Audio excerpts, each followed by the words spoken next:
Good morning. It's a lovely sunny day today. Well, not sunny, but it's dry. The weather's good. Just seen two massive buzzards in the field. Buzzards or hawks of some kind. Don't know what they are. I'm going to try and get a picture or video of them, because obviously we were driving in at the time. I've put some hay out already for the sheep to give them a bit of a head start. There's Murphy. Morning, Murphy.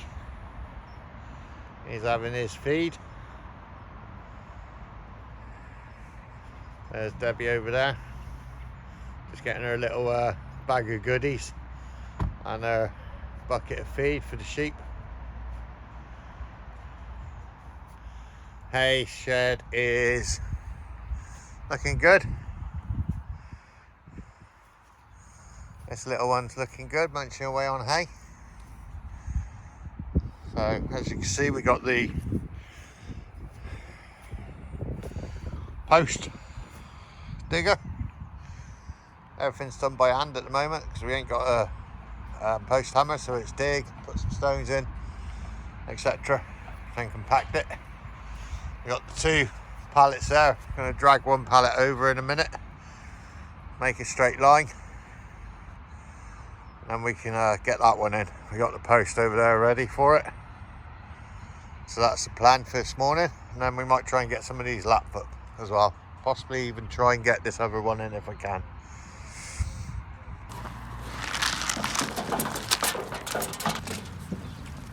We're all having some food.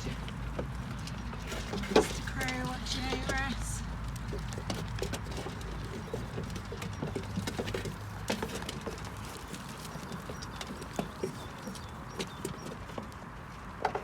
Where is he?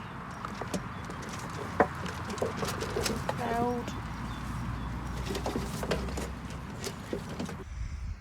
In all fairness, the scissor shovel is probably one of the best inventions. I mean, it's a tidy way of digging a hole. Yeah, it's quite deep already. It's probably 500, 400 mil already.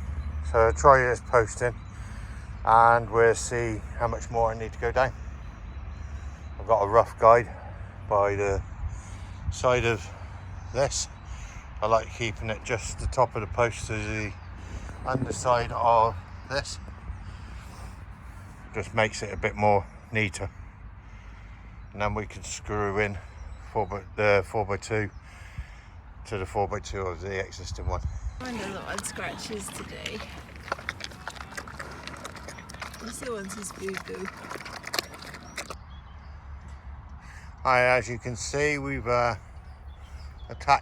screwed that post, the centre post, into that post, and then we've got up, dug that post out,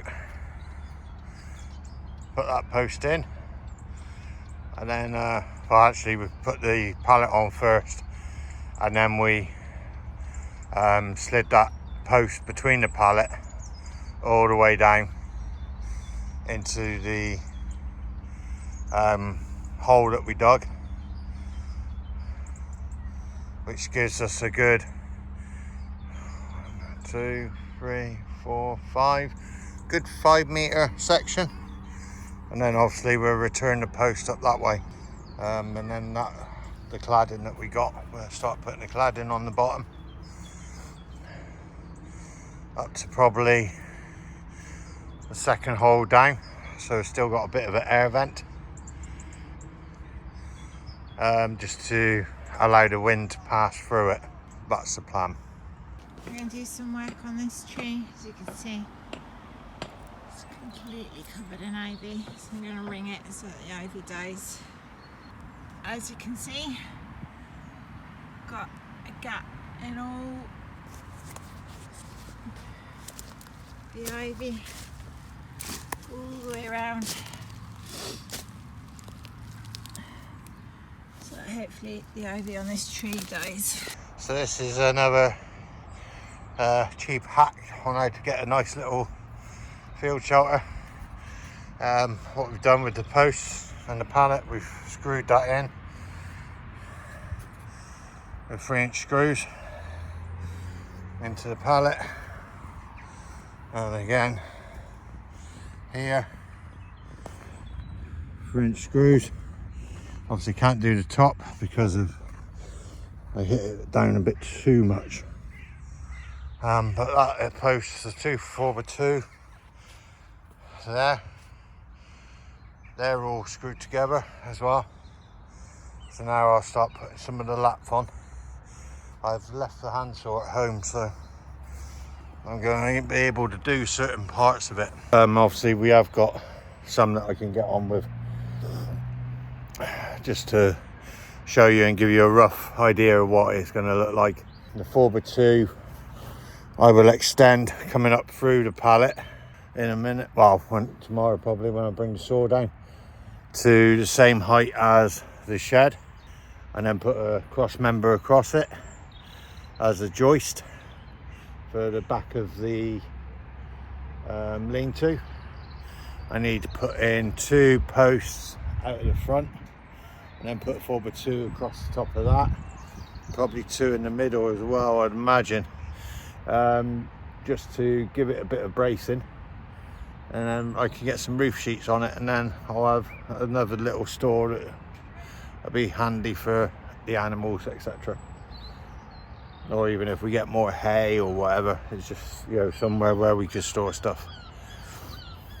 That's the plan. Storage is very, all we've got storage wise on this farm, believe it or not, is a green container, metal container that we use for life, for the feed, and that's all we use it for now, after we've been broken in twice.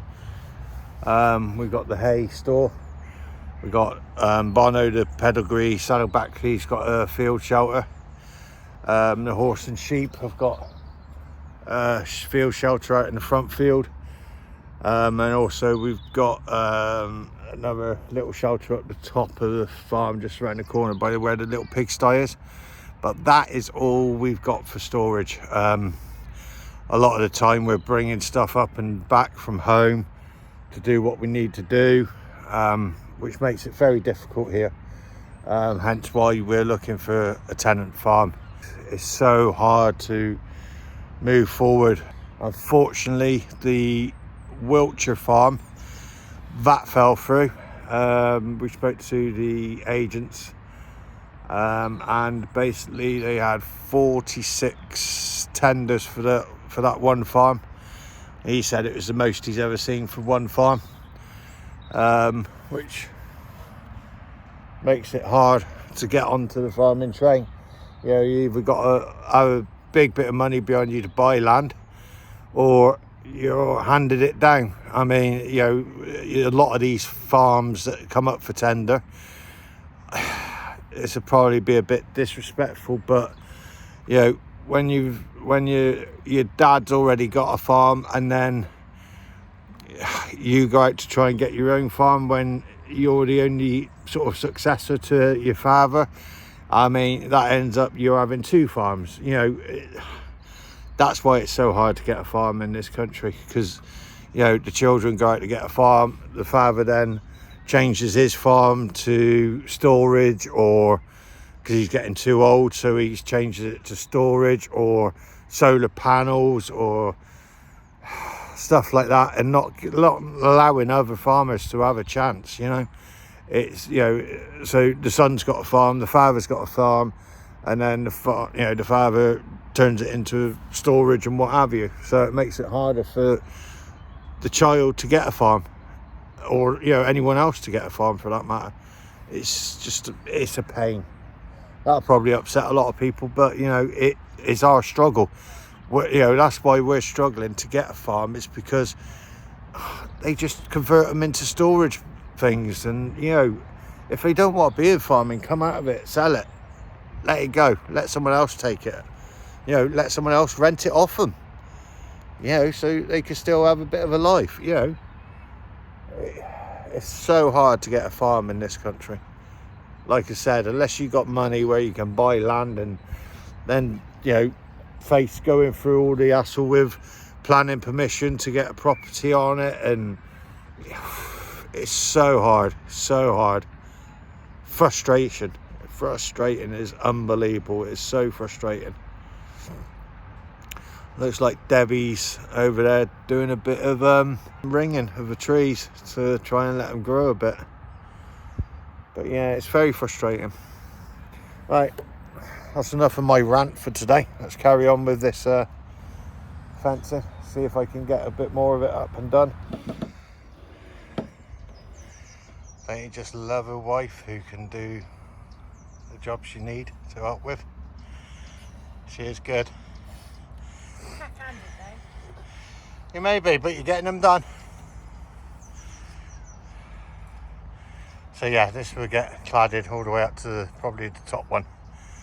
And then along the other side.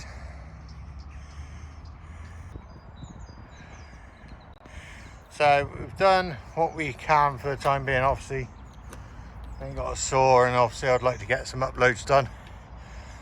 So we'll finish this off tomorrow. And Debbie's just got a lovely half-hour job to do now, sorting out the screws that she's just dropped all over the place. So she's going to be having sat there for half hour. Bless her.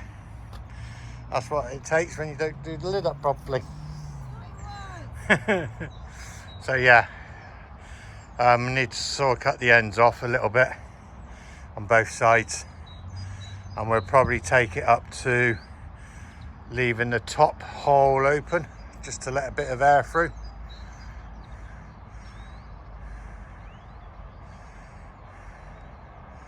But this will, you know, help us with the lambs, definitely.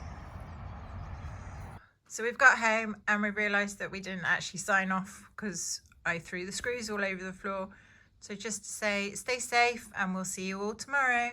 And here's a gorgeous little video of Molly fast asleep on the sofa. Bye.